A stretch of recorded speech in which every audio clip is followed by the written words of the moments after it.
Hi beautiful people! So for today's video, I'm going to share you all guys mga unta ng lechon baboy sa Cebu. So this was in Ayers in Mango Avenue. So guys, this is my second time na kumain dito sa shop na ito sa kanilang Mango branch. But in SM North, in SM City Cebu, doon ako naka-try ng kanilang first time ng spicy na boneless na lechon with my mother before long time ago. So hindi pa ako nagpunta dito sa Europe, Croatia. And this is very crunchy guys. Masarap siya. Sakto lang, tama lang. So sa iba prefer nila yung Rico, sa iba naman doon sa Talisay. Of course, masarap lahat ng lechon guys. Depende na yung kung anong klase, spicy or regular. But for me, this Rico or this Ayers lechon, masarap siya guys. Okay sa akin siya. Together with the rice and dinuguan with their free soup, kanilang sausawan, masarap din. So, puwera ni Angela, hindi niya na-appreciate guys dahil dito sa Europe, hindi sila masyadong pakibaboy or pork meat. So, guys, enjoy the crunchiness and the tagod-tagod. So, here's the video.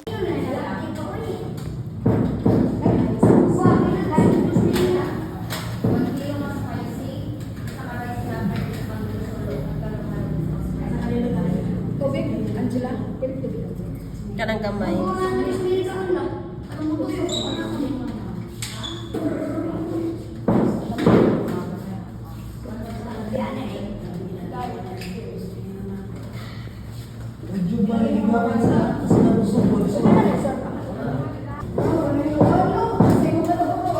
Dito na lang ta sa SM.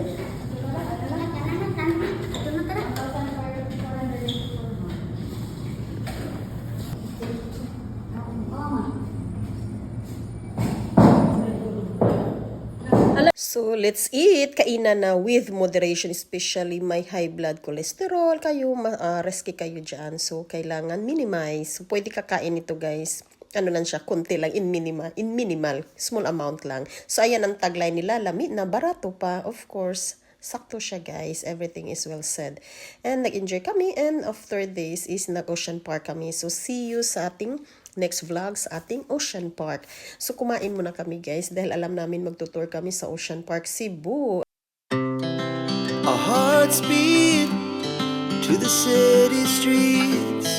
We began to feel the fire. We ride